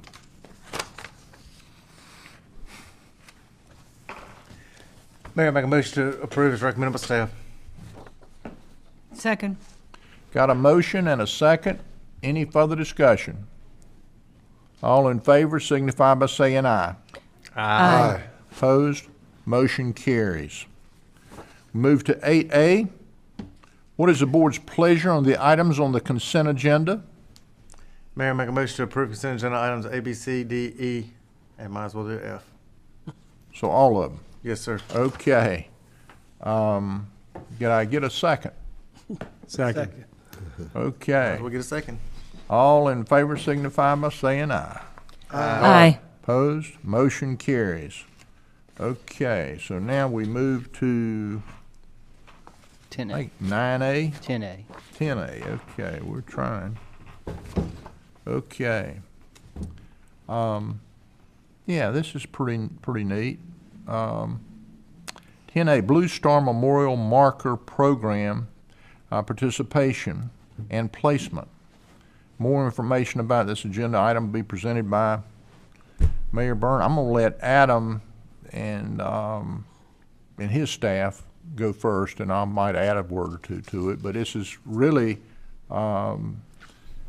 it's a very interesting process, and it's taken a while to get here, but we haven't given up. I mean, the main thing is I think Tracy stayed with the project, and we have some local people in town that are helping us with it. So this is exciting. Yes, sir. Okay, so the purpose of this agenda item is to approve the participation and purchase of 2 Blue Star Memorial markers honoring the men and women serving in the U.S. Armed Services. The Blue Star Memorial Program is a program between the National Garden Club and the U.S. Department of Transportation that honors men and women currently serving and have previously served in the United States Armed Services. This program honors members of the U.S. Armed Service by placing memorial markers along highways that pay tribute to their service. According to the North Carolina Department of Transportation, there are 54 markers in North Carolina. To place a marker, an organization must request a local garden club sponsor that is a member of the National Garden Club. NCDOT must also concur with the chosen locations. Town staff approached the Fuquay-Varina chapter of the National Garden Club and NCDOT's Blue Star coordinator to discuss having a marker placed along U.S. Highway 401. During these discussions, it was determined that memorial markers could be placed on more than one corridor throughout a community. Town staff has since considered and recommended 2 locations for memorial marker placement. And so just to familiarize yourself, this is what a example of a Blue Star memorial marker would look like. We're extremely proud of this these. one in particular is in Durham. And so the 2 locations that we're recommending are the intersections of U.S. Highway 401 and Academy Street in downtown. And if you look at the picture that is on the left-hand side of the screen, inset, the top one of the 2, right now there is an existing wayfinding sign. We would propose to put the Blue Star Memorial marker where that wayfinding sign is and move that wayfinding sign a little bit further north along Main Street. Not much further, but we've got a location to move that to. The second location is the intersection of NC Highway 55 and Fayetteville Street as you're coming into the downtown Varina district. It would be right there on the, if you look at the bottom picture on the right-hand side, just past the street lamp post on the right-hand side there. It's right there at the town parking lot. More or less at the town parking lot. That's right. Yes, ma'am. But in the public right-of-way so people can see it from Broad Street. The recommended marker placement locations were selected because of their high visibility to vehicles and proximity to pedestrian traffic activity throughout our downtown corridors. Specifically, the U.S. Highway 401 location was selected so those traveling to and from Fort Bragg will have an opportunity to view the memorial marker. Over the course of several meetings between Mayor Byrne, myself, town staff, and the Fuquay-Varina Garden Club led by Mrs. Sandra Anastasio and Derek Smith with NCDOT, there was agreement on these 2 recommended sites. So this is what's being recommended to the town board by a group of us. The U.S. Highway 401 and Academy Street Memorial Marker will require the relocation of an existing town wayfinding sign to make room for the new monument marker. And at this time, the relocation of the wayfinding sign has not been 100% identified and determined, but we have a pretty good idea. And as a sponsor, the Fuquay-Varina Garden Club would like to install planters and flowers at each memorial marker to enhance and beautify each marker's location. The estimated time for ordering and installation of these markers is up to 4 months. You can see there's pretty detailed work that goes into these. And during this time, the planter locations and marker arrangements will also be further defined in consultation with NCDOT, the Fuquay-Varina Garden Club, and the town. It is customary, although we're in a little bit of uncertain times right now, that a dedication ceremony is held for each memorial marker when it is placed. If we're talking 4 months from now, that would be March, April time frame. Town staff will continue to work with the Fuquay-Varina Garden Club and NCDOT to determine an appropriate ceremony once the memorial markers have been received. The estimated cost to purchase 2 Blue Star memorial markers is $3,200, and funds to purchase the 2 markers would be allocated from existing town signage and wayfinding funds that have already been budgeted. So the recommendation to you as a town board this evening is by motion to support the town's participation and placement of 2 Blue Star memorial markers at the intersections of U.S. Highway 401 and Academy Street and the intersection of NC 55 and Fayetteville Street and authorize me as your town manager to execute the necessary agreements to participate in the Blue Star Memorial Marker Program. I'm submitting the agenda abstract and supporting documents into the official record of the town, and I'm happy to answer any questions the town board may have. The mayor is exactly right. This is something that we've been talking about as a community. We've talked about it at town board retreats in the past. We've been working on it for quite a bit of time. I do want to recognize Tracy Stevenson for not giving up on this, continuing to research and look for ways that we may be able to do this in our community, and we found a solution through our cooperation and partnership with the Fuquay-Varina Garden Club, which is well, I think that Tracy kind of found it through NCDOT, but a back door. That's right. Adam and I had worked closely with one of our engineer. Well, no, not engineers, but our district representative. That's right, through DOT. And we had talked about it at town board retreat, wanting to do this, and we spent a good amount of time on it, but we kind of ran into dead ends, and Tracy picked it up, and you know, about, I don't know, 6 months later, we found out, well, how somebody else got it done. And right. So there's two types of markers that look very similar. One says Blue Star Memorial, which is what we're proposing to put. The other one says Blue Star Memorial Highway. The Blue Star Memorial Highway is the only way you can have one of those signs is through legislation. And NCDOT more or less stopped over a decade ago of approving, or not DOT, but the General Assembly, of approving Blue Star Memorial Highways. Really, US 70 and there's one or two other highways in the state are Blue Star Memorial Highways. Now moving forward, which is what we really needed to figure out and get hip to, was how you can have a Blue Star Memorial marker along your corridors in your community without having to go through a legislative process to do that. And that's where we land. But I think really the key for us, our success, is Tracy staying after it and not taking no for an answer. And I'm not sure if any of the garden club is listening in tonight. If there's any member of the garden club online and would like to speak, Scott. If they raise their hand. If they'll raise their hand. Okay. You got one? Sandra Anastasia is who we worked with. Yeah. Sandra, please speak to us about this if you have just a second. We give you a couple minutes or so. Absolutely. Thank you so much. I am so excited, as well as the whole garden club, to join with the town and just honoring our veterans. There's so many in town. There's so many that pass through. This is a wonderful opportunity for both of us. The process is really that we work with DOT to identify sites, and the paperwork is approved, and it must be approved by our National Garden Club president, and then our state garden club representative. And that is the person that Derek Smith got in contact with, who then got in contact with me. I have had experience with Blue Star markers in my old garden club back in Virginia. That was exciting.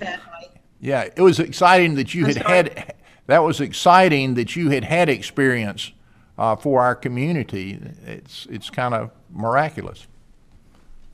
Yes, and I actually, when we looked at the sculpture at the new police station, we chatted then about bringing a Blue Star marker to Fuquay, and then the most coincidental thing was that then I got the call from the state garden club chairperson for the Blue Star marker, and it all came together really beautifully. Good. So I sure do hope, commissioners, that you vote for this tonight. I do believe that it is a wonderful way for us to honor those that have served. And with those two locations, they will see it all the time. I think so thank you. Thank you very much for listening in and being with us tonight. And I think our town board, our full town board, is committed to this project. You know, we had talked about it a while back, and we're just trying to move toward it. And but thank you for all your effort, and all of the members of the Garden Club here in Fuquay-Varina. Y'all have helped over the years with many things, especially the planners in the downtown area. But again, thanks. I would entertain. Is this a this is standard marker, right, Mayor? They look all similar to this, or pretty much like this. That's correct. Manager. Yes, I've seen these before in communities, and I just assumed it was something that was historical, done a long time ago. Didn't even know how you come about getting one, and then being that we have a garden club here in town and they're involved and get to be on it too. I think this is pretty neat that we're going to have two of these within here. And like I said, that's what you get for just assuming that's something that was done a long time and doesn't go anywhere. Just as you mentioned about highways, and so that is very interesting and something neat in our community to have, and definitely support armed forces. I'm a big supporter of armed forces too. Mayor, make a motion to approve as recommended. Second. Does anybody else want to say anything? I mean, I want to say something. Yes, sir.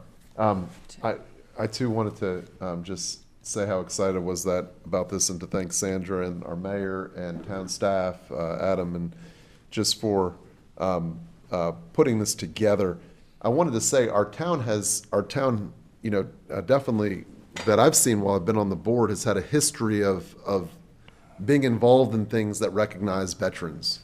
This is one that is lasting, that, will be there year after year. It's not just 1 year, it's year after year of recognizing veterans, and it seems like a really special thing to have in our town. So I just wanted to reiterate how excited and say thank you. It's a statement that we're all very proud of, and it will cost us something, but it'll be here, like Jason, is our commissioner, wants you saying, it'll be a permanent type thing, and we're all very, very proud of that.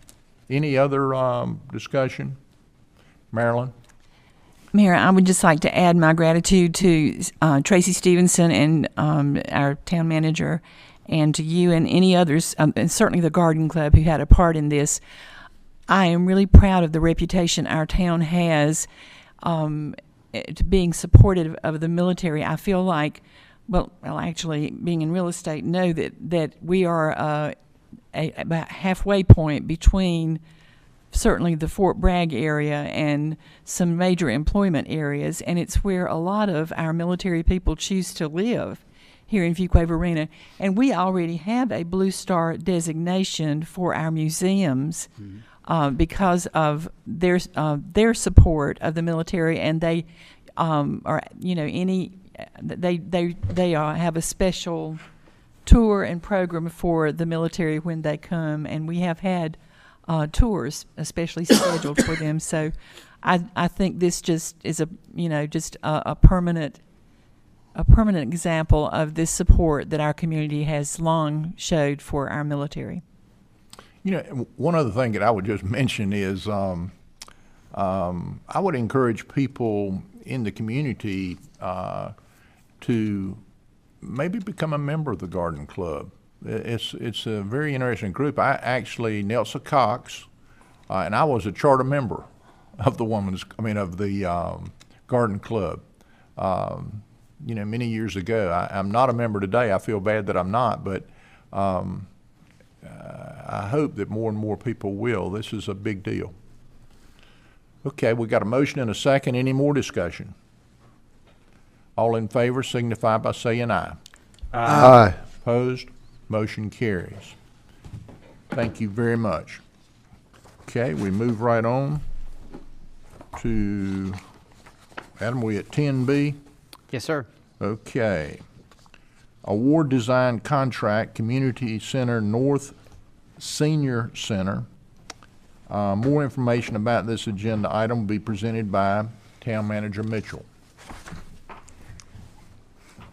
Thank you, Mayor. The purpose of this agenda item is to approve consultant and professional services selection of the design team for the Community Center North Senior Center project.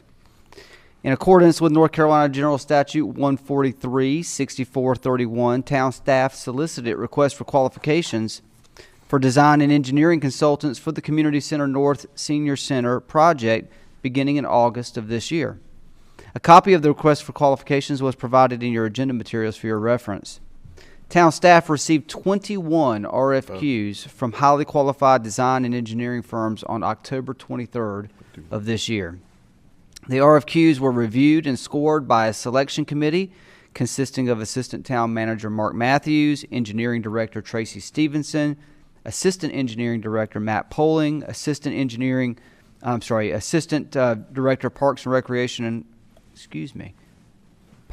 Recreation and Cultural Resources Director Jonathan Cox, Assistant Parks and Recreation Director Anthony DiMarzio, and Recreation Program Administrator Beth and Senior Recreation Support Specialist Jerry O'Connell.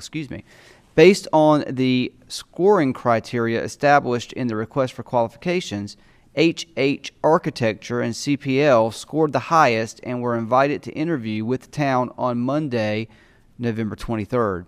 The interview panel consisted of the following town staff: myself, Assistant Town Manager Mark Matthews, Parks and Recreation and Cultural Resources Director Jonathan Cox, Engineering Director Tracy Stevenson, and Assistant Engineering Director Matt Poling. And so there was a review of the submitted 21 RFQs, and then there was an interview panel for the two that were selected to interview, H&H Architecture and CPL. The RFQ submitted by H&H Architecture and interview presentation demonstrated extensive relevant project experience, a very capable project team, a history of successful related projects, and displays an exceptional understanding of the project at hand. H.H. Architecture has previously designed the W.A. Foster Recreation Center and Herman Park Recreation Center in Goldsboro, North Carolina, the 5 Point Center for Active Adults, and the Ann Gordon Center for Active Adults in Raleigh, and is currently designing the High Point Senior Center in High Point, North Carolina, and the Senior Center West in Fayetteville, North Carolina. Furthermore, H.H. Architecture has partnered with Lifespan Design Studio, who specializes in senior center design and has completed over 6 dozen senior center designs spanning 28 states. H.H. Architecture has worked with 63 municipal clients, primarily in North Carolina, including 18 cities, 32 counties, and 13 towns. Staff and management are recommending approval of the consultant selection of H.H. Architecture team. If selected by the town board, town staff will work with H.H. Architecture to develop a work and fee scope that aligns with the design budget identified in the fiscal year 21 budget.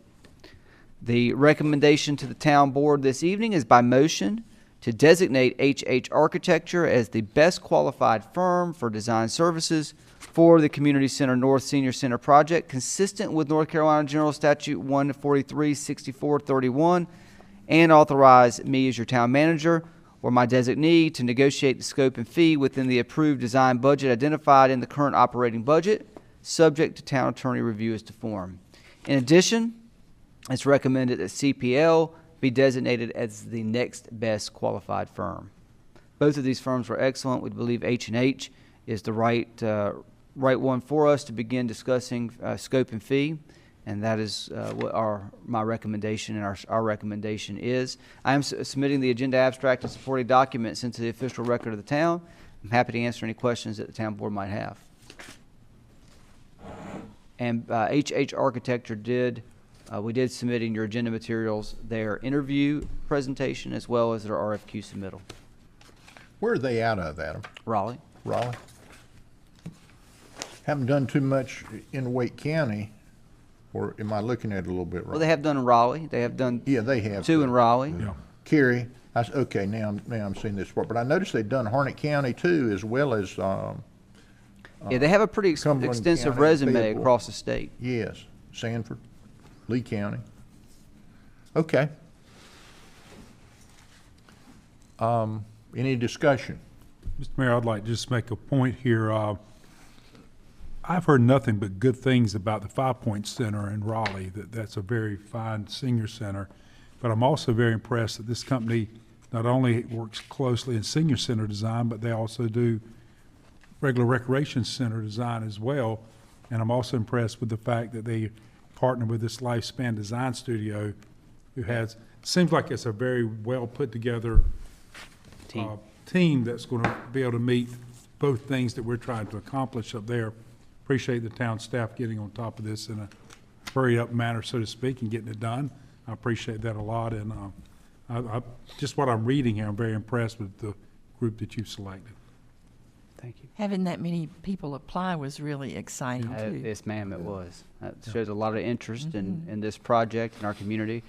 I think it's also exciting for these firms that showed interest, the fact that it's a master planned site development along with the elementary school, the Wake County Public School, and on the site of the Hilltop Needmore Town Park and Preserve. I think makes it an exciting project for any firm. It'll be a premier site, premier project for Fuquay-Varina, and we've had many, but this will be one of them that we'll all be extremely proud of. This is going to be great. I bet our active adult seniors group that's been working on this dream for so long will be excited, because Steve White worked with the building of both of those centers in Raleigh. Mm-hmm. And this firm is planning a pretty, at our direction, is planning a pretty involved public input process, and so those active adult supporters and stakeholders will certainly have an opportunity to weigh in and give input, which would be good. They're going to be so excited. I will entertain a motion. Mr. Mayor, I'd like to make a motion to designate H&H Architecture as the best qualified firm for design service and community center North Senior Center project consistent with NCGS 143-6431, and authorize the town manager designate and negotiate scope and fee. Then the approved budget, design budget identifying the current operating budget subject to town attorney's review as a form. I'll make a motion on that. And in addition, identify CPL as the In next addition, best qualified. CPL is designated as the next best qualified firm. That's my motion. Second. Got a motion, and we've got 2 seconds here. Well, we're working hard. Any further discussion? Exciting day in Fuquay-Varina. Yeah. It's a what? So, An exciting day. Exciting day in Fuquay-Varina. Yes. It is. Sun's shining bright. Right, yes. That's right. Yes. Keep it bright. Rainy and cold today. Bill can have that second, I think. Thank you. All in favor signify by saying aye. Aye. Opposed? Motion carries. Thank you, Adam. Thank you. Okay, we move to item 11A, or 11, yeah, 11A. I don't know if you want to go through. Yeah, a few things I want to just update the town board on. First, Chief Malden and Deputy Chief Jones, they are presently in Nebraska working with the company that is designing the platform ladder truck. They're reviewing the specs. So tonight, Assistant Fire Chief Scott Daniels is attending the meeting virtually tonight. So this is perhaps one of his first town board meetings sitting in for Chief Malden. So I just wanted to recognize Scott, if you're listening, I know you are, and just say thank you for being the representative for the fire department this evening as a fire truck goes by. Yeah. Thank you, Scott. Appreciate it. Thank you. Couple of updates. Public utilities, we are currently interviewing for a water quality technician position in the public utilities department. With planning, we're currently interviewing to fill the program support specialist position. Natalie, who'd been with us for quite a while, served as the secretary to the planning board. She had another opportunity that she decided to pursue. We're going to miss her, but we are going to be filling that position, and we're currently in the process of interviewing for that position. Additionally, the site plan for the Raleigh Street mixed-use project has been approved, and some of you, if you've been through downtown today, might have noticed that Bobbitt Construction was beginning to put up their signage as they are going to be beginning to start the construction process on that site. And so the contractor is locating utilities and mobilizing on the site as we speak. That's going to be a transformational project for our downtown. Yeah. That's the one where we swapped property with Absolutely. we are swapping with the Raleigh Street parking lot. It's a big deal. It's a big deal. When it's completed, it's going to be a wonderful addition to our It'll downtown. be that transformational project. Let me ask this on kind of a side note. We got those little gaps along Main Street. Are we getting closer to getting somebody to finish those? I noticed they've still got some cones out there. We are, yes, sir. Okay. A couple weeks or a month or? Well, I think, by the end of the calendar year is our hope. Goal, okay. Yep. All right.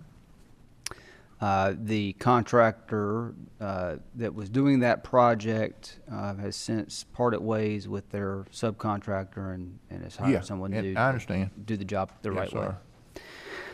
As it relates to our engineering department, the Park Depot Greenway Trail is on track for being completed by the end of this month, and we might begin talking with the town board about renaming that trail.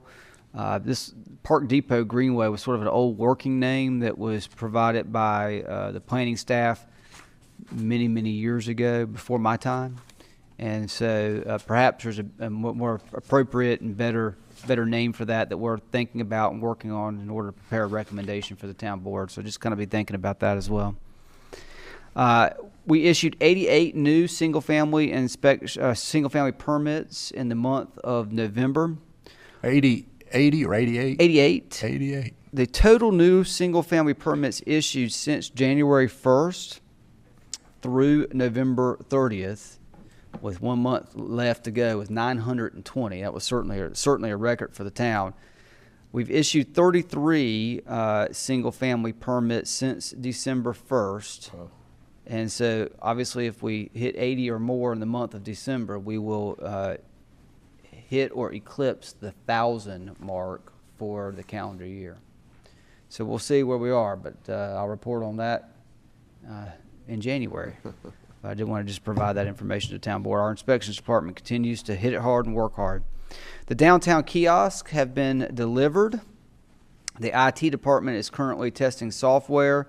We hope to install the kiosks that will be inside this building at Town Hall and the downtown Fuquay and Varina districts within the next couple of weeks. We obviously want to make sure all the content is uploaded on it, and we have tested it, make sure it works before we put it out there for public use. And so that's the process that we're in right now, is making sure that we get it right before we put it out there. WRAL Out and About filmed a segment for downtown on November 24th, and that segment is planned to air on December 9th this week. Right. And just a reminder, some downtown holiday events. Children are invited to drop off letters to Santa at the Santa mailbox in the Fuquay Mineral Spring Park. Make sure that for all those listening tonight that you get those turned in so the big man at the North Pole knows what's on the list and who's been naughty or nice. And gingerbread houses from the inaugural Fuquay-Varina Gingerbread House competition are on display at the Arts Center through December 19th. I think the Fuquay-Varina Junior Women's Club is sponsoring that, and my understanding is there are some pretty spectacular gingerbread houses. I can speak on that at closing comments too. Okay. I won't say any more. As far as the Arts Center goes, family photos at the Fuquay Mineral Spring Park happened this past weekend. And again, the gingerbread houses are on display. Our Parks, Recreation, and Cultural Resources Department youth sports games are now underway under the requirements of Executive Order 180. And so participants are wearing masks at all times, including while competing. The paving, I mentioned earlier about Park Depot Greenway, the paving took place in late November. The pedestrian crossing signal has been installed. We're finishing the final punch list items right now, and it should be open to the public very soon. And the splash pad recirculating system should have 3-phase power to be installed by Duke Energy very soon, which will allow completion of that system. And hopefully, pandemic aside, we'll be able to have that open to the public this summer. We'll have to see how the public health situation continues to advance. Very glad, as it relates to our finance department, that we were able to present the financial audit and the first quarter information. If you haven't had a chance to look at that in your agenda materials, do that. Our finance department is really doing a great job of professionalizing that document and really making it very reader friendly. So I want to recognize Joanne and Nicole and the finance team for the work that they're doing, and continue to monitor. We're going to continue to monitor revenue and expenditures trends very closely. So it's still a little bit of a fluid situation here with COVID, and especially if we find ourselves in a situation where things become more restrictive, that could have an impact on our revenue stream. So we'll continue to monitor that very closely over the next several months. As it relates to our Public Works Department, they continue to see significant customer growth, and we will likely set a new record for weekly recycling after Christmas, we're anticipating, particularly given the amount of online shopping that we believe is taking place in our community right now. As it relates to IT, they're continuing to hit it hard and advance initiatives that are in our fiscal year 21 budget. And just circling back to our strategic plan, we are working on that behind the scenes. We've sort of taken that. This board has provided very important context and input towards the beginning processes. Now we're going to work on it from a staff standpoint, and then it'll be coming forward to you at the town board retreat for significant discussion. But underway is development of department strategic business plans and organization-wide objective recommendations and initiatives that will help advance the town board's vision, mission, and core values that we landed on at a previous meeting. There's a project status report in your agenda materials, so if you haven't had the opportunity to look at that, please do when you get a moment and familiarize yourself with the close to 20 pages of active projects that we've got going on right now. And the financial quarterly report I mentioned is in your agenda materials. I had also reached out to all of you to begin to try to identify a set of dates for our town board retreat. I had mentioned January 29th through 31st, or the following weekend, February 5th through 7th. The 5th through 7th weekend may be a conflict for at least one of you, but there's a couple of you I still need to hear from. I'd like to go ahead, if possible, and confirm those dates tomorrow so that we can make sure we get all of that set up like we normally do. So if January 29th through 31st is not a conflict for any of you, that would be the weekend I would recommend. I'm happy to answer any questions that the town board might have, but Mayor, that concludes my report to the board this evening. And those, the scheduling also falls in line with the way we've done it in the past. Yes, sir. It's we go down on a Friday, so we look to start about mid-morning on Friday and wrap up by Saturday evening. Yes. Like we did last year. Right. Okay. Any questions from me? If not, Mr. Mayor, I stand down. And we've got a closed session tonight. We do have a closed session under attorney-client privilege statute. Okay. All right, we'll keep moving on through here. We move to board comments.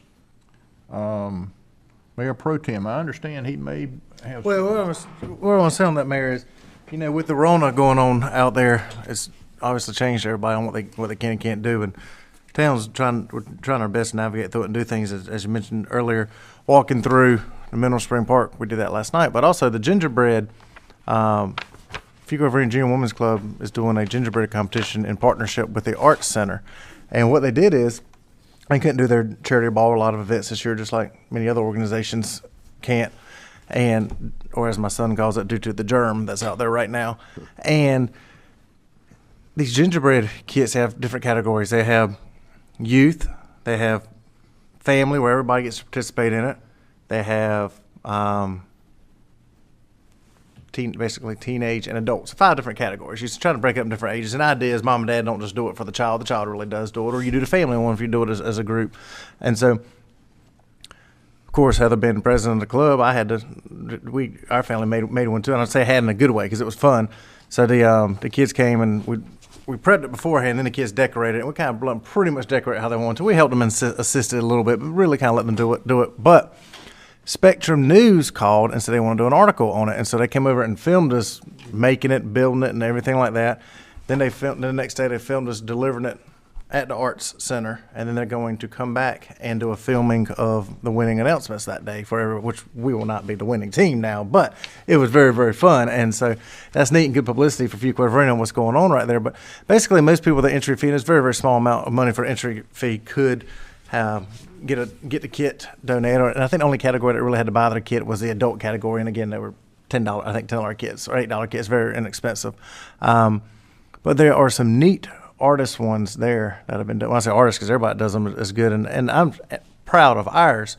But there are some people that have really done some incredible ones over there, and I encourage you to go look at those and see them. I mean, one of them is a 3-story tall gingerbread house. One of them is a and some of these are family and not just the adult categories, family categories too.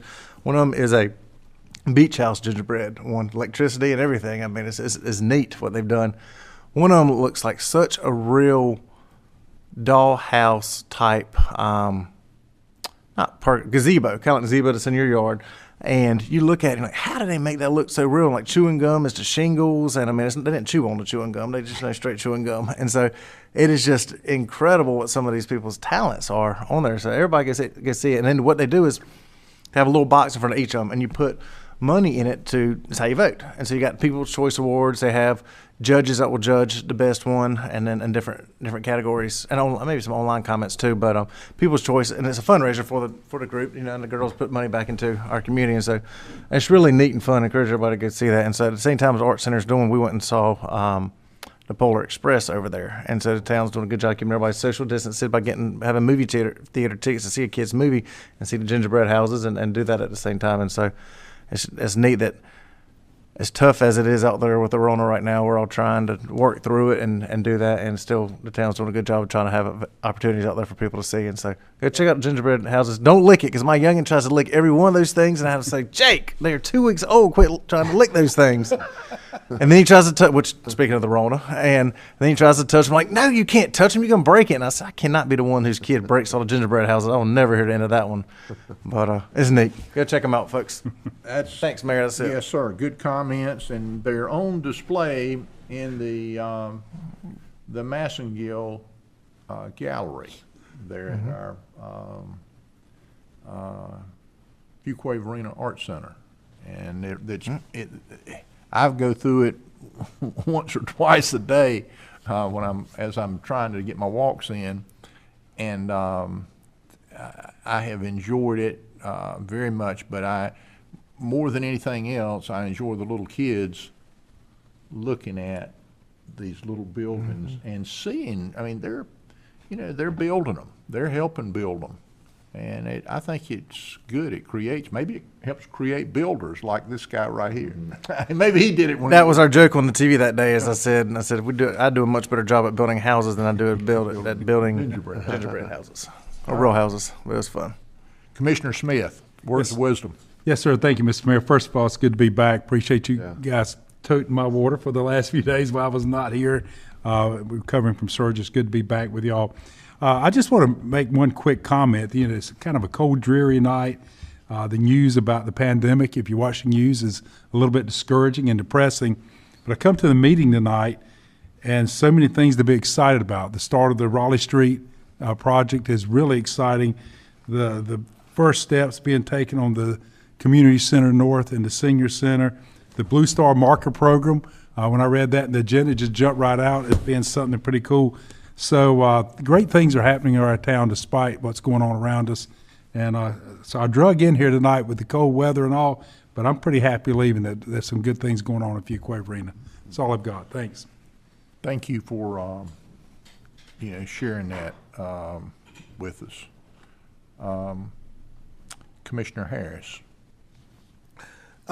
Mr. Mayor, I am so grateful for our town staff and administration and management. When I saw the responses and the report today from the audit company, I was elated because I can remember having conversations during early COVID at the league about the impact that the reduction in sales taxes was going to have on municipalities throughout the state, and some of them aren't faring well at all. And then when I think about how we are, the condition we just had presented to us, our financial strength, I'm just elated when it comes to what the town administrator, the manager, the staff have done in order to be fiscally responsible and to keep us above board. So I'm certainly elated with that.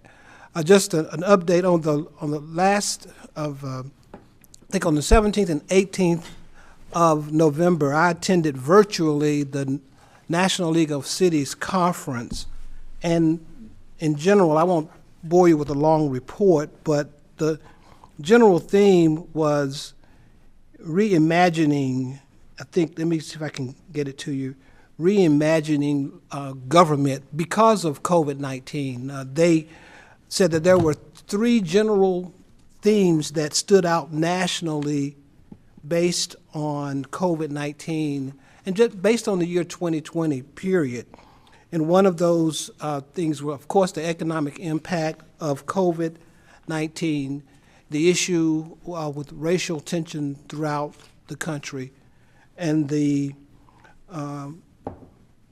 COVID-19, the economics and the issue of racism throughout the country, and how a lot of cities had really struggled with those 3 issues, and some of them had not been able to get a handle on some of them. And part of the training and workshop was about resiliency, where communities, those who learn how to partner and focus on their strengths, were able to be resilient, and those who were willing to have the hard and sometimes uncomfortable discussions about racism, about the issues around police, that those were the communities that were able to transform themselves and to become stronger.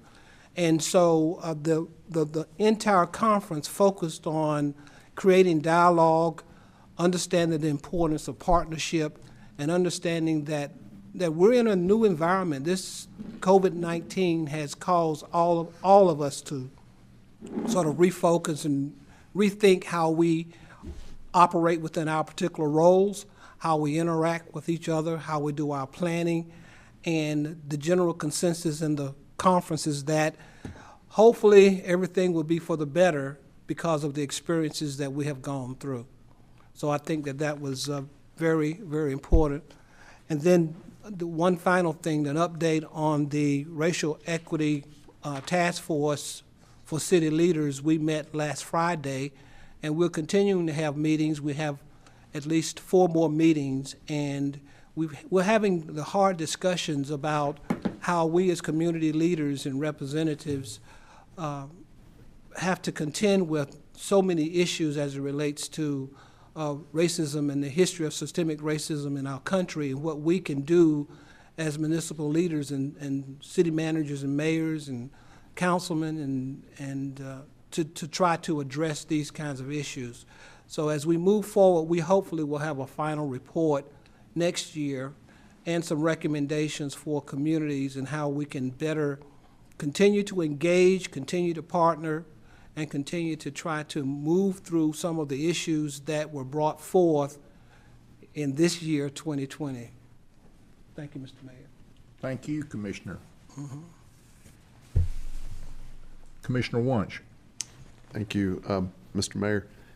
I just wanted to say first that it's hard to believe, but it's now been a great honor, now 7 years to serve on this board as of tonight, 7 years. And one of the things I was thinking about in those 7 years, and I've always said that I've been spoiled because I've gotten to work with such an awesome team of commissioners, such an awesome town manager, assistant manager, staff, and that's all I've ever known for these 7 years has been that awesomeness. And but every time we have our retreats and we plan things, it's always awesome to see in our meetings when those things happen. They happen. We don't just talk about them, but they happen. Tonight we saw several examples of where we talked about something at the end of January, and it's happened. It's happened. It's come into fruition, and I fully understand that's not by accident. That takes careful planning, and it's a reflection of the awesome management and staff that we have here in Fuquay-Varina, and so I'm just always proud to be a part of that and to see that happen over and over and over again. I wanted to also share, I really was excited to see the email that we received from Manager Mitchell about the positive comments from the NAACP and our police force and Chief Fonstock and and the Did you get a very copy? positive feedback that about Copy of that. the reduced number of complaints, which was less than half of what was in previous years, and so that was very encouraging and exciting to read. And again, a result of an awesome police force and awesome police leadership and just all the way around. Just was great and it takes work to get to that, and I realized that, and so was very excited to read that. I was driving around Fuquay-Varina last night, and it just seems, I mean, you always see houses with beautiful lights, but it just seems this year that the lights just are really awesome. I mean, just even more awesome than they've been in years past. One of those houses I drove by was the Mayor Pro Tem's, and the lights were awesome. I mean, everything was just awesome to see that, and it just really makes you feel like in the Christmas spirit.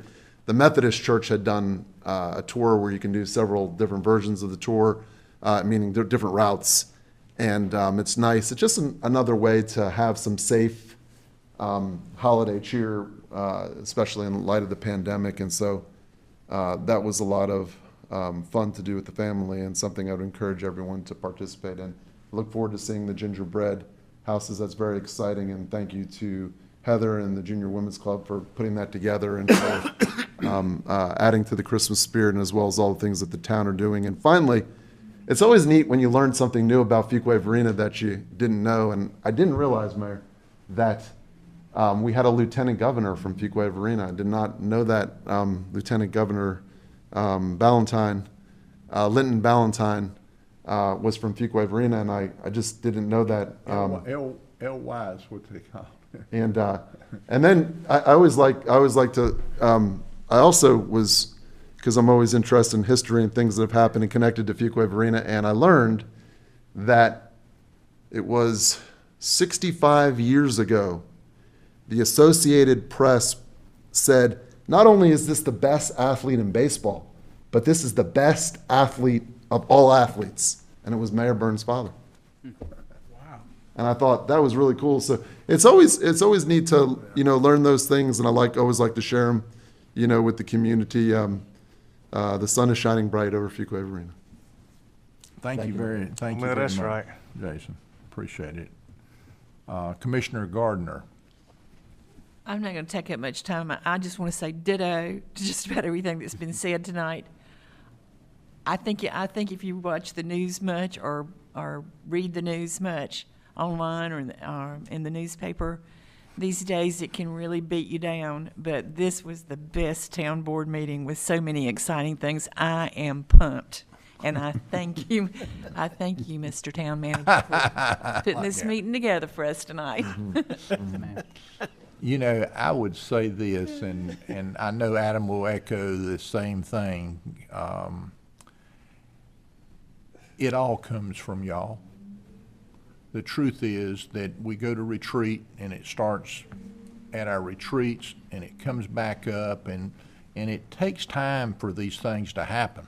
I mean, Adam, his staff works on them, and sometimes it's the whole year. And but some of them are quicker than others. The transformation that we're getting ready to see downtown is going to be huge. But the thing that I really see and that makes me confident about our future and where we're going here in Fuquay-Varina is our staff. Our staff's getting better and better and better. And I see it every day as they continue to grow and to get better at their jobs and assume new roles, because you have many of your staff members you've got them assuming newer responsibilities, and I like that, because that's how they get better. I don't know if there's a couple things I can mention here. We're not going to have Campo this month. That's a good thing. We have a Wake County Mayor's. We're not going to have a Christmas party or a Christmas dinner this year. We're just going to have a meeting. And it's just gonna be the mayors. We're not even taking our spouses, to it. So there probably will be 8 to 10 that will go to it, would be my guess. There's some that are not going because of COVID.